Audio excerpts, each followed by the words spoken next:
నిన్న చంద్రబాబు నాయుడు గారితో మాట్లాడుతూ ఉంటే అసలు ఈ ప్రాంతంలో వైఎస్ఆర్ కాంగ్రెస్ పార్టీ తరఫున నిలబడాలి అంటే భయపడాలి.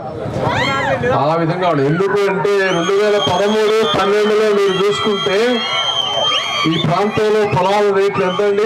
10 లక్షలు 15 లక్షలు అంతేనా? మరి 2019లో మనం గవర్నమెంట్ చేంజ్ అయ్యేటప్పటికి ఎంతనో మీ అందరికీ తెలుసు, 3 కోట్లు. అదే మనం మళ్ళీ ఉంటే 30 అయ్యేది బ్రదర్, 30 అయ్యేది. మరి అది పరిస్థితి. చంద్రబాబు నాయుడు గారు ఎన్నో సంస్థలని మాట్లాడి తెచ్చి అసలు ఎట్లా దేదీప్యమానంగా ఇక్కడ వెలిగిపోతా ఉండేది. చుట్టుపక్కల వస్తూ ఉంటే కరెంటు కూడా లేదు ఒక లైన్ లో. మరి అది పరిస్థితి.